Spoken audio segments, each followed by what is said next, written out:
People ask all the time, what is education like these days with all this craziness going on? So let me tell you about what it's like to be an educator these days, knowing that nobody's in school and we're all trying to do school in a different way, non-traditional. So educators get up in the morning and they have some time to fix breakfast, because they got a little bit of time. They fix some eggs, they fix some pancakes, some waffles. And when they're eating their breakfast, they start thinking about all the children in their classrooms that may not have breakfast. Because, see, we feed 150, 200, 300, 400, 500 kids breakfast every single morning. And then we start getting stressed about that. And I know we're delivering them some cereal on Monday, but is that going to get them to the next Monday? So we start getting stressed about what our children don't have anymore now that we've removed that. And then we start our teaching day. Either we're calling kids or getting on the emails, checking with parents, or we're on a Zoom classroom or a Google Classroom.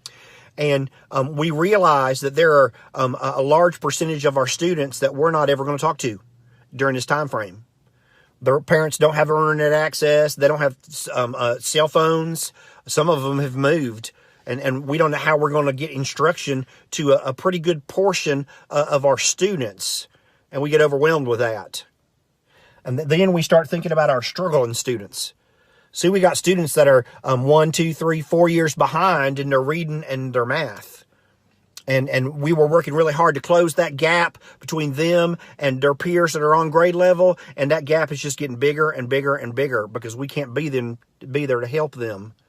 And so that starts overwhelming us. But let me tell you what educators are most stressed about these days. Worrying about our struggling parents. You see, if you're a struggling parent, you don't realize, if you're not a struggling parent, you don't realize how important school is. School is not just education, it's a partnership. And I know school is a partnership for everybody, but for struggling parents, it's a major partnership. You see, if you're a struggling parent, you're struggling to get by financially, you're working 2 jobs, or you're struggling to find a job, but you know every single day, Monday through Friday, for 8 hours, you got respite. Because you know when you put that child on the bus, for the next 8 hours, they're being fed, educated, loved, protected, and watched over by 40, 50, 60, 70, 80 adults that absolutely love them. And you don't got to worry about your children during that 8 hours. And now that's been removed. Teachers are stressing over them struggling parents who were already struggling before all this, and now they don't have a job, or they're trying to work their job when their kids are at home, and what are they going to do with their children's? I can't imagine being a struggling parent at this time. It would be absolutely overwhelming. It overwhelms me as an educator just to even think about that. Make sure you're in prayer and you're in touch with struggling parents.